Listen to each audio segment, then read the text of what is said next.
Hello बच्चों, कैसे हो? आपका स्वागत है त्रिपाण स्टडी सेंटर में। आज जो आपके समक्ष टॉपिक प्रस्तुत हुआ है कई मानने में काफ़ी महत्वपूर्ण है हर एक एग्जाम व्यू से। ठीक है, इसमें हम हर एक बात पे विस्तारपूर्वक चर्चा करेंगे और वो सारे जो है पहलू पर विचार करेंगे जो अब तक अछूता था। तो चलिए देखते हैं हमारा आज टॉपिक क्या है कि वो कौन से कारक थे जिनके कारण यूरोप में समानतावाद का पतन हुआ। आखिर देखा जाए तो फेडरलिज्म का डिक्लाइन होने के कारण क्या बना, कि वो कौन से कारण हैं जिनके कारण यूरोप में समानतावाद का जो है पतन हुआ। तो ये काफ़ी महत्वपूर्ण है और ऐसे कुछ कारण हैं जिन पे हम प्रकाश डालने जा रहे हैं। समझेंगे कि आखिर वो 3 कारण कौन थे। 8वीं से 12वीं शताब्दी तक यूरोप में समानतावाद का विकास हुआ।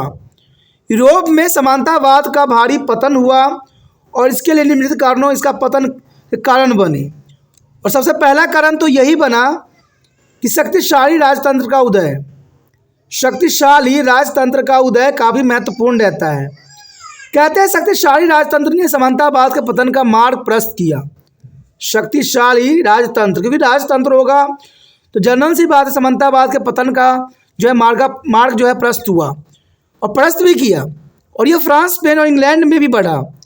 देखा जाए तो शक्तिशाली राजतंत्र ने जो है समानतावाद के पतन के लिए महत्वपूर्ण कदम उठाए और इसी कारण फ्रांस, स्पेन और इंग्लैंड में भी इसका जो है बढ़ापा मिला, यानी इसको काफ़ी बढ़ाया गया, काफ़ी इसको आगे ले जाया गया।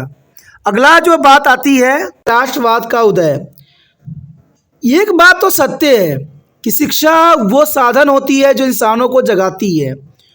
शिक्षा के प्रसार ने बड़े बड़े लोगों को जो है धराशायी कर दिया, क्योंकि शिक्षा के कारण इंसान के चक्षु जागते हैं तो वहीं कई बातों का जो है लोग अनुसरण करना सीख जाते हैं। और देखा जाए तो यहाँ पर समानतावाद का जो है विनाश होने का सबसे बड़ा कारण जो बना, शिक्षा बना। कहते हैं राष्ट्रवाद का उदय होना, और राष्ट्रवाद का उदय होने में शिक्षा का एक महत्वपूर्ण स्थान था। राष्ट्र में शिक्षा का प्रसार हुआ और शिक्षा के प्रसार से शिक्षित मध्य वर्ग में राष्ट्रवाद की भावना जागृति हुई। क्योंकि शिक्षा के प्रसार से ही हम जो है समझ सकते हैं, जान सकते हैं कि किसी भी देश में किस प्रकार क्रांति हुई, कैसे जो है वहाँ के लोग शासन करते हैं, और शिक्षा बहुत बड़ा माध्यम बन जाता है। परंतु समांत राष्ट्रवाद के घोर विरोधी थे। समांतवाद जो थे राष्ट्रवाद के घोर विरोधी थे और इसलिए शिक्षित लोग समानतावाद के विरुद्ध हो गए और वो इसके अस्तित्व को बर्दाश्त नहीं कर सके। वे अपने शासन के पक्ष में न कि प्रभुओं के साथ। परिणाम यह हुआ कि शासक और अधिक शक्तिशाली हो गया। बात सत्य है कि शिक्षा का अगर प्रसार नहीं होगा तो शासक वर्ग जो होगा आम व्यक्तियों को शोषण करेगा, इसमें कोई दो राय नहीं है। और शोषण होने का भी आज यही कारण बनता है कि आज सरकार भी इसी बात का अनुसरण करती है कि लोगों को अनपढ़ रखा जाए और लोगों को जो है सताया जाए। तभी तो देखते हो कि दोस्तों की शिक्षा का स्तर हमारे देश में ऊंचा नहीं हो रहा है। मैं तो कई बार आप लोगों से प्रश्न पूछा हूं कि अगर सरकारी स्कूल बहुत अच्छा है, बहुत सुविधाजनक है, बहुत अच्छा है, तो ये बड़े बड़े मंत्री लोग के बच्चे सरकारी स्कूल में क्यों नहीं पढ़ते? लेकिन जब ये सरकारी स्कूल में नहीं पढ़ते हैं, लेकिन जब काम करने का वक्त आता है और काम करने की ज़रूरत पड़ती है तो ये सरकारी नौकरी ही क्यों प्राप्त करना चाहती हैं और सरकार में ही क्यों जाना चाहती हैं? जब शिक्षा आपने सरकारी स्कूल से ग्रहण नहीं किया तो नौकरी सरकारी क्यों? ये बहुत बड़ा प्रश्न है और इसका आंसर आप स्वयं ही जानती होगी, क्योंकि उनको पता है कि जिन्होंने ये स्कूल का निर्माण करवाई है वहाँ पर जो शिक्षा का स्तर है उन पे कोई मंत्री जी ध्यान नहीं दे रही है। वहाँ का बच्चे को सिर्फ क्लास को आगे बढ़ाया जाता है, क्लास आगे निकाला जाता है। और इसमें कहीं ना कहीं सीबीएसई आज दो रवैया अपना रही है, क्योंकि आप एक बात समझिए कि आज बच्चों की मानसिकता गिर गई है। क्या बच्चे आज सॉफ्ट दिमाग के हो गए हैं? अगर ऐसा नहीं है तो सीबीएसई ने इतना सिलेबस क्यों घटा दिया है? आज किताब की साइज़ देखोगे ना तो आपको हंसी आएगा। ये किताब की साइज़ जैसे पहली नर्सरी क्लास के बच्चों से भी छोटी हो गई है, पतली हो गई है। आखिर क्यों? सीबीएसई को क्या लगता है कि आज हमारे भारत का देश में जितने बच्चे पढ़ रहे हैं सब के सब कुछ समझ ही नहीं उनके अंदर। अगर ऐसी बात है तो आपने सिलेबस क्यों घटाया, किस कारण से घटाया?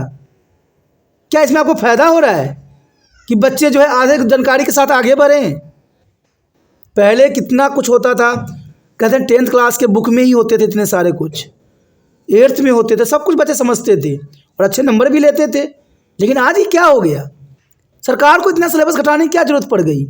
आज मेरा प्रश्न सीबीएसई से भी है कि आपने इतना बड़ा निर्णय क्यों लिया? क्या आपने बच्चों को क्या कमज़ोर समझ लिया है? क्या भारत में उन बच्चों को जो बढ़ाना चाहते हो जो अनपढ़ हो, जिसमें समझ नहीं हो, जो इक्का दुक्का चैप्टर रट के जाएं और पास हो जाएं और आगे अपना जीवन जी लें? कहते हैं जितने क्वेश्चन दिमाग में होगी, जितने सिलेबस होता है, बच्चों पर बर्डन बनती है, वो बच्चे अच्छा से अच्छा करने की कोशिश करते हैं और उसका माइंड भी खुलता है। लेकिन आपने जो सिलेबस को अधूरा कर दिया है, क्यों किया है? ये बहुत बड़ा प्रश्न है। और इससे समझ सकते हो कि ना तो हमारे देश में राष्ट्रवाद की भावना पैदा होगी, क्योंकि हमें समझ ही नहीं होगा किसी बात का।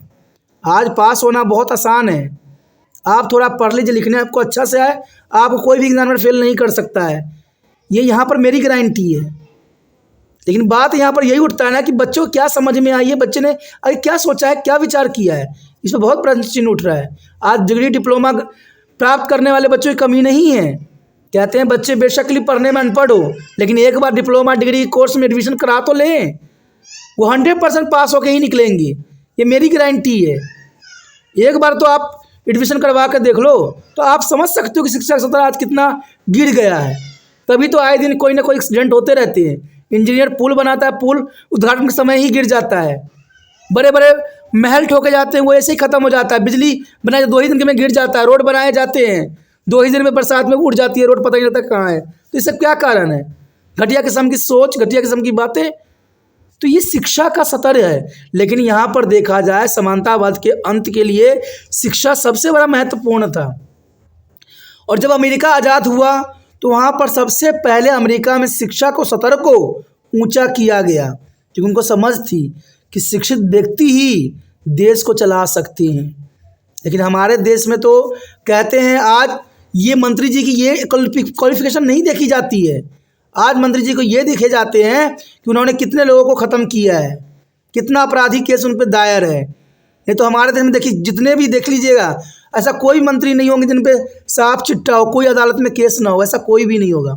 सब में कहीं ना कहीं आपको कुछ ना कुछ केस मिल ही जाएगा। साफ व्यक्ति तो कभी जा ही नहीं सकते राजनीति में, जाते हैं तो उनको हटा देते हैं, ऐसे जैसे दूध में कोई मक्खी पड़ जाता है वैसे हटा देते हैं अच्छे इंसानों को। तो ये क्या है? तभी तो हमारा देश आगे नहीं बढ़ रहा है। आगे जो हमारे समक्ष पॉइंट आया है, मध्य वर्ग का उदय। कहते हैं नए आविष्कारों के व्यापार तथा उद्योग को प्रोत्साहन मिला और इसका परिणाम यह हुआ कि कस्बों और शहरों में मध्य वर्ग का उदय हुआ। मध्य वर्ग वर्जनीय उद्योग और शिल्प की उन्नति के लिए शांति चाहता था और उन सरदारों से छुटकारा पाना चाहता जो सदैव युद्ध में लगे रहते थे। ये काफ़ी महत्वपूर्ण है कि मध्य वर्ग के उदय ने जो है यहाँ पर पतन करने का सबसे बड़ा रास्ता चुना, क्योंकि वो युद्ध नहीं करना चाहते थे, वो शांतिमय जीवन जीना चाहते थे। आज देख लीजिए, कोई भी इंसान से पूछ लीजिएगा तो उसको युद्ध से कोई दिलचस्पी नहीं है। उसको जो है सिर्फ अपना शांतिमय जीवन जो है व्यतीत करना है। कहते हैं आज जीवन भी इंसानों का घट गया है। आज 60-70 साल से भी नहीं रहे ज़िंदगी। तो लोग कहते हैं जितना दिन हमने धरती पे रहना है कम से कम प्यार खुशी से जो है बिता लें। ऐसे ही लाखों बीमारी इंसान को सता रही हैं। लेकिन हमें पता है कि यहाँ के लोगों को, हमारे धरती के लोगों को ना शांति पसंद ही नहीं है। तभी आए दिन छोटी छोटी बातों पर जो है महा युद्ध खेलते रहते हैं। इनको लिए तो युद्ध ऐसी होती है जैसे बच्चे का ना छोटा मोटा गिल्ली डंडे के खेल हो। ऐसे बम गिरा रहे होते एक दूसरे देशों पे जैसे बम ना हो, मिठाई बरसा रहे हो। क्या है आखिर? लोगों को शांति पसंद नहीं आती है क्या? अरे छोटी छोटी बातों पे आपने लड़ाई किया है, मंत्री लोग लड़ाई करते हैं, आम जनता लड़ाई नहीं करने जाती है। लड़ाई करते हो आम दोनों को तलवार पकड़ा दो, लड़वा दो, जो जीतेगा वो हो गया, कहानी खत्म। जनता क्यों पीस रही है? कभी मंत्री लोग देखने आते हैं जनता का दर्द कैसे होती है? बच्चे बैठे उनके माँ के लाश पड़े हुए, बाप का सब पड़ा हुआ है, बच्चे रो रहे हैं, बिलट रहे हैं, बच्चों का गला काट रहे हैं। क्या है? आज कोई पावर नहीं जो इनको कंट्रोल कर सके। तो वही तो कह रहा हूँ, हम आधुनिक युग में हैं, कल पुर्जों के युग में हैं, लेकिन हमारी सोच कुछ नहीं है। लेकिन मैं एक विश्वास आपको दिलाता हूँ, आम जनता से आप पूछ लीजिए, क्या उनको शांति चाहिए कि युद्ध चाहिए? तो मेरा विश्वास है आपका भी विचार यही होगा कि आप शांति चाहोगे, प्यार से रहना पसंद करोगे। आज युद्ध करना कोई नहीं चाहता है, खून खराबा कोई नहीं करना चाहता है। कहते हैं सुबह उठो, काम करो, अपने कार्य में लगन रहो, यही ज़िंदगी का एक सबसे बड़ा उदाहरण है। किसी से ना दुश्मनी, ना किसी से लेना ना देना, अपना काम से सिर्फ मतलब रखो, अपने आओ सो जीवन जियो, यही इंसान का जो है एक महत्वपूर्ण अंश है। हम वो नहीं हिटलर की तरह कि जो युद्ध ना करता हो वो इंसान ही ना हो, ये कोई मतलब नहीं है यहाँ। अगर ये बात अगर हम हिटलर के समझते तो महात्मा गांधी क्यों कहती हैं कि हमें हिंसा नहीं करना चाहिए, हमें अहिंसा का रास्ता अपनाना चाहिए? तो यही तो बात है, आप गांधी जी की विचारधारा को फॉलो करोगे कि हिटलर की विचारधारा को फॉलो करोगे? सोचना आपको है, समझना आपको है। तो इसी के साथ हमारा टॉपिक खत्म हो जाता है। ये क्वेश्चन काफ़ी महत्वपूर्ण था एग्जाम व्यू से, क्योंकि पतन के अंतर्गत था और एग्जाम में आने के चांसेस रहते हैं। ठीक है, तो आप बने रहे त्रिपाण सेंटर के साथ। समझ में आ रहा है, अच्छा लग रहा है तो जितना हो सके वीडियो को शेयर कीजिए। शेयर कीजिएगा तभी जो है कुछ नया हो पाएगा, क्योंकि समझ मुझे आगे बढ़ाना है, बच्चे तक वीडियो को पहुंचाना है। बच्चे पहुंचेंगे, ये वीडियो पहुंचेगा बच्चों तक, तभी बच्चों जो है समझदार बनेंगे, तभी हमारा देश मजबूत बनेगा।